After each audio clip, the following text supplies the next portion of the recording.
संस्कार, संस्कृति और कला का ये अद्भुत संगम है। आज आनंद की खोज हर किसी को है।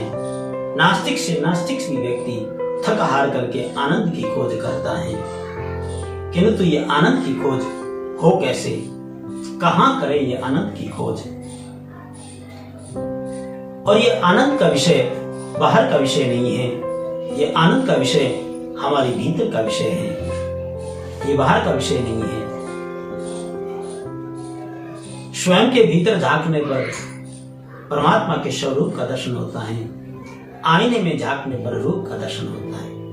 कर्म के बिना कुछ भी संभव नहीं है। और वैसे रामचरितमानस में तो तुलसी बाबा ने भी कहा है, तो देखिए ये 3 पंक्तियों का समावेश है जो तुलसी बाबा ने समझाया है, जिसे समझना है।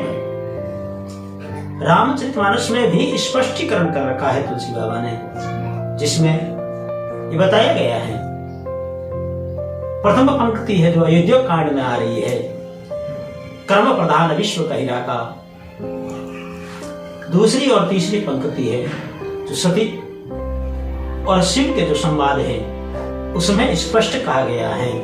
तुलसी बाबा ये वहां संकेत करते हैं कि कर्म प्रधान के साथ साथ किस तरह का व्यवहार होना चाहिए हमारे जीवन में। तो प्रथम है कि कर्म प्रधान विश्व का हीरा का, और सती को समझाते हुए समझाने पर समझ में न आने पर भी भगवान शंकर भी कहते हैं हो ये जो राम रचि राखा। और उसके बाद में जो पंक्ति है वो बड़ी महत्वपूर्ण पंक्ति है, और वह है अस कहीं जप न लगे हरिनामा। भगवान का हरि का जप किए बिना कुछ भी संभव नहीं है। प्रथम पंक्ति को स्पष्टीकरण से समझना होगा। कर्म प्रधान विश्व का हीरा का, ये संसार ये विश्व कर्म के अधीन है, कर्म तो करना ही पड़ेगा, चाहे इसके लिए हम कहीं भी ज्ञान को ढूंढे, चाहे भागवत में ढूंढे, चाहे रामचरितमानस में ढूंढे, उपनिषद में ढूंढे, पुराण में ढूंढे, वेदों में ढूंढे, कहीं भी ढूंढे, कर्म प्रधानता तो विशेष है। कर्म तो करना ही होगा, कर्म के बिना कुछ भी संभव नहीं है। दूसरी पंक्ति में हो ये जो राम रचि राखा, जो राम जी ने रच रखा है वो तो होगा, किंतु तो इसका ये अर्थ नहीं है कि सिर्फ इस पंक्ति का आशय लेकर के हम बैठ जाएं, कर्म तो करना ही होगा। तो उसमें भी भगवान शंकर ने भी यही कहा है। भगवान शंकर ने बार बार सती को समझाया, न समझ में आने पर भगवान शंकर कहते हैं अस कहीं जप न लगे हरिनामा। भगवान शंकर भी राम जी का जप करने लगे। तो ठीक वही ये भागवत भी हमें यही सिखाता है कि परम आनंद के प्राप्ति के लिए स्वयं के भीतर और स्वयं को जानना होगा, और जान तभी पाएंगे जब राम जी का हम निरंतर जाप या राम जी से निरंतर आश्रय के प्रति समर्पित रहेंगे। उपनिषदों के ज्ञान से ईश्वर का अपरोक्ष साक्षात्कार होता है, परंतु श्री व्यास जी ने विचार किया कि उपनिषदों की भाषा गूढ़ है, उपनिषद की भाषा रूढ़ का है, सामान्य मनुष्य इसे समझ नहीं सकेगा। और कल यहां भी हुआ ना, जो हिंदी में कर रहे चल रही है, और आज ये डोगरे जी महाराज के द्वारा जो भागवत है इसमें भी आना है। कहीं न कहीं समावेश होता है जीवन में। जहां ढूंढने जाए कुछ ढूंढे तो मिलेगा। जैसे कल आपने बात की, आपने भी की कि जो महाराज ये आप कथा कर रहे हैं, इसमें बीच बीच में जहां आपने कुछ मारवाड़ी भाषा में उदाहरण समझाए वो बड़े अच्छे लगे। क्यों अच्छे लगे? क्योंकि वो मूल भाषा है, मूल भाषा है जो हमारे इर्द गिर्द की है, हमारी स्थानीय भाषा है। हिंदी सामान्यतः हर किसी को समझ में आ रही है, किंतु तो हमारे लिए विशेष यहाँ की जो मारवाड़ी भाषा है, इसलिए आपने उन शब्दों को जल्दी पकड़ा। देखा जाए तो शब्द वही है, अर्थ वही है, भावार्थ कोई किसी का अलग होगा ऐसा नहीं है। और समझने में भाषा का जो महत्व है, जो सरलीकरण है, वो स्थानीय भाषा जहां कहीं भी होती है, जगह की होती है या जिस घर परिवार की होती है, उसमें सामान्य तो वो चीज जल्दी समझ में आती है। ठीक यही यहाँ वेदव्यास जी भी कह रहे हैं। श्री व्यास जी ने विचार किया कि उपनिषदों की भाषा हर किसी के समझ में नहीं आई, और आपने तो जैसे कहा भी कि नहीं हो तो आप इसे पूरी भागवत को ही मारवाड़ी भाषा में करें। अगर आप सबका मानस रहेगा, आप सबका भाव बनेगा, तो मारवाड़ी में भी कर लेंगे। हाँ, थोड़ा है हिंदी को मारवाड़ी रूप में रूपांतरण करके कहना थोड़ा मुश्किल होता है, क्योंकि ये भी एक अभ्यास होता है। जिस तरह से अध्ययन किया जाता है उसी अनुरूप में प्राकट्य भी किया जाता है।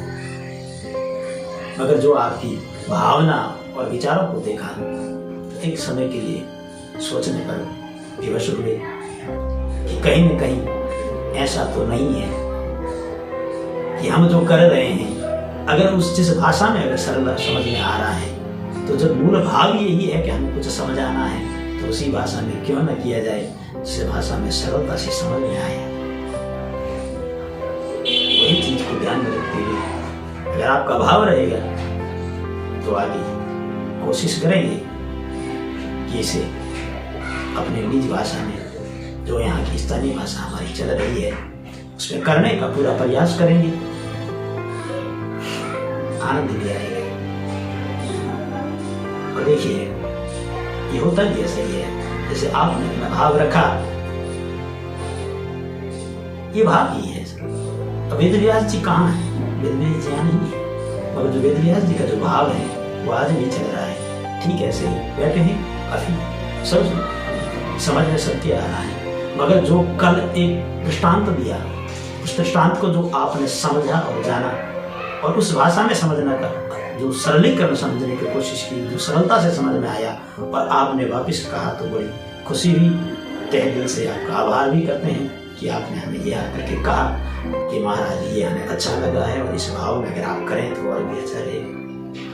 और हमारी जो मारवाड़ी भाषा में जो करने के जो तरीका या करने का जो भाव था, वो अगर आपको अच्छा लगा है तो हम इसे आगे लाने का प्रयत्न करेंगे। हाँ, तो उपनिषदों का ज्ञान तो दिव्य है, परंतु अपने जैसे विलासी लोग वैसे दिव्य ज्ञान का अनुभव नहीं कर सकेंगे। कारण मनुष्य के जीवन अति विलासी हैं, इसलिए ज्ञान मार्ग से जीवन ईश्वर के पास जा सके यह असंभव है। अति वैराग्य के बिना ज्ञान मार्ग में सफलता नहीं मिलती है, क्योंकि ये जो 3 मार्ग बताए गए हैं, परमात्मा ने पहुंचना जो मार्ग है, परमात्मा तक पहुंचना जो मार्ग है, कर्म मार्ग, ज्ञान मार्ग और भक्ति मार्ग। कर्म मार्ग माने क्या है? नित्य क्रम माने क्रम के साथ में चलते हुए जो कर्म करें, कर्म करते करते भी ले जाए। कर्म में परमात्मा की भक्ति को जोड़ना बहुत सरल है, मगर मुश्किल जब तक ही है कि तब जब तक ये समझा न जाए कि सरलीकरण कैसे है, सरल कैसे हो सकता है। क्रम, कर्म मार्ग, ज्ञान मार्ग और भक्ति मार्ग। कर्म मार्ग सरल बताया, कर्म करते हुए राम जी का भजन और कीर्तन करना। और ये संभव कैसे हो सकता है, और ये संभव कब होगा, कैसे होगा? कर्म तो हर कोई कर रहा है। सर्वप्रथम होता है सत्कर्म में लग जाना। जो वास्तविक अपना कर्म है उस कर्म में आप लग जाएंगे, स्वतः ही हो जाएगा। उसे अलग से कुछ भी कर्म करने की आवश्यकता है। अब कर्म में काम को करते हुए जोड़ा कैसे जाएगा? बड़ा आसान है, बड़ा सरल है। एक ही काम करना है और एक काम करने से जुड़ जाता है। अच्छा देखिए, जो हम कोई भी कर्म करते हैं या कोई भी कर्म को करने के लिए जो तत्परता दिखाते हैं या करने का जो प्रयत्न करते हैं, चाहे उसमें कुछ भी कर्म है, सुबह से लेकर के शाम तक जो कर्म करते हैं, उस कर्म में हम करते क्या है? इस पूरे कर्म में सबसे व्यस्त कौन सा अंग रहता है और सबसे फ्री? देखिए, कर्म हाथ से किया जाता है, मुंह से। आपका मुंह फ्री है, कर्म करते करते राम जी का नाम। प्रथम तो जो इसमें कर्म में जो कहा गया है, जहां तक हो सके हरि का भजन करो। अच्छा, भजन के प्रकार में ये आता है कि अगर समय निकाल करके बैठ करके अगर भजन करने का समय नहीं है अलग से, तो आप अपने कर्म में निरंतर डालिए, कर्म में उस चीज को जोड़ दीजिए, वो चीज जुड़ जाएगी उसके साथ में। कोई भी व्यक्ति है, ऑफिस में बैठे हैं, दुकान पे है, व्यापार में है, जहां बैठे हैं, बैठे बैठे काम तो हाथ से हो रहा है। काम जो कर रहा है, आप आदमी को कह रहे हो, आदमी काम कर रहा है, आप ऐसे देने का काम कर रहे हैं, आप लिखने का काम कर रहे हैं, आप अगर फ्री में, आप जल्दी फ्री हो उस समय में, राम राम राम राम श्रीमन नारायण नारायण नारायण भजमन नारायण नारायण नारायण, कुछ भी जाप कर सकते हैं। जो भी आपके पास में जाप है, जो भी गुरु मंत्र है, जो भी परमात्मा की लीला के हृदय में आ रही है, जो भाव आ रहा है, उस भाव को आप जपिए, निरंतर जपते रहिए, ये कर्म के साथ जुड़ जाएगा। ये माताएं बहनें घर में काम करते हर कोई को करना पड़ता है, क्योंकि कर्म प्रधान विश्व का इरादा, कर्म तो करना ही पड़ेगा। कर्म के साथ आप कर्म करते हैं, खाना बना रही है, रोटी बेल रही है, बेल करेंगे, रोटी बेलते हैं, श्रीमन नारायण नारायण नारायण भजमन नारायण नारायण नारायण। बच्चे को नहला रही है, नहलाइए बच्चे को, स्नान करा रही है, स्नान कराते हुए श्रीमन नारायण नारायण नारायण। तो ये भाव है, कर्म में जुड़ जाएगा, स्वतः ही जुड़ जाएगा। आप जा रहे हैं कहीं, सुबह सुबह वॉक करते हैं, काफी लोग करते हैं, अब वॉक करते हुए भी घूमने जा रहे हैं सुबह सुबह, तो कई लोगों ने शौक भी पाल रखा है, कुत्ते को भी घुमाते हैं लोग, तो उसको घुमा ही रहे हैं, घुमाते हुए श्रीमान नारायण नारायण। ये कर्म के साथ हो सकता है, तो प्रेम से एक बार बोलिए, श्रीमन नारायण नारायण नारायण श्रीमन नारायण नारायण नारायण श्रीमन नारायण नारायण नारायण कि भजमन नारायण नारायण नारायण। ठीक है, भगत कर्म मार्ग, उसके बाद ज्ञान मार्ग है। ज्ञान मार्ग बड़ा जटिल है। ज्ञान की बुनियाद है वैराग्य, वैराग्य के बिना ज्ञान का प्राकट्य नहीं। ऐसा अति वैराग्य प्राप्त करना कठिन है। श्री सुखदेव जी महाराज को ऐसा अति वैराग्य प्राप्त हुआ था, जन्म होते ही उन्होंने वन की ओर प्रयाण किया था और पिता से कहा था कि आप पिता नहीं है और मैं पुत्र नहीं हूं। वेद त्याग का उपदेश करते हैं, शास्त्र सब कुछ छोड़ने को कहते हैं। शास्त्र तो कहते हैं कि काम छोड़ो, क्रोध छोड़ो, परंतु मनुष्य कुछ छोड़ नहीं सकता। जो साधारण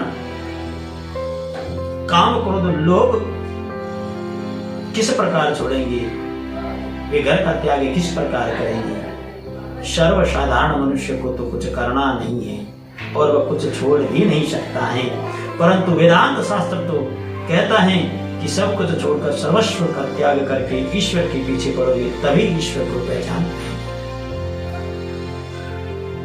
ये तो सरल नहीं है, ये तो सरल आप मान लिया हो, ये तो सरल नहीं है। परमात्मा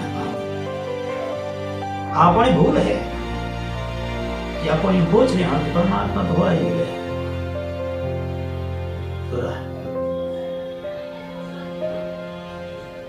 सर्व का त्याग, सर्वस्व का त्याग तो साधारण मनुष्य के लिए सुलभ नहीं है, किंतु श्रीमद् भागवत में एक नवीन मार्गदर्शन कराया गया है। हम घर बार और धंधा छोड़ नहीं सकते हैं, ऐसा कहने वाले को भागवत शास्त्र कहता है निराश न होना। सब कुछ छोड़कर जंगल में जाने की जरूरत नहीं है, केवल जंगल में जाने से ही आनंद मिलता है, ऐसा नहीं है। जीव जब इस प्रकार की प्रवृत्ति छोड़कर निर्वृत्ति में बैठता है, तब भी मन में प्रवृत्ति के विचार आते ही हैं। श्री भागवत शास्त्र का आदर्श दिव्य है और है। गोपियां ने घर नहीं छोड़ा, गोपियां घर की काम करती थी, उन्होंने स्वधर्म का त्याग नहीं किया।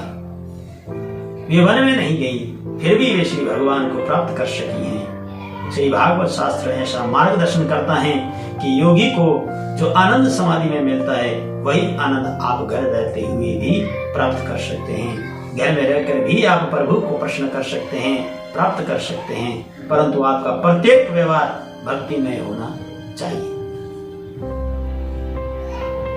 ये वही बात है, आपका प्रत्येक व्यवहार भक्तिमय होना चाहिए। आप कुछ भी कर रहे हैं, जो कर्म कर रहे हैं वह कर्म आपका भक्तिमय हो जाना चाहिए। कर्म ही भक्तिमय हो जाए, स्वतः ही भक्ति हो गई, अलग से भक्ति करने की आवश्यकता। ये कर्म भक्ति मार्ग में कहा है, ग्रस्त में रहते हुए जो भक्ति की है सर्वश्रेष्ठ।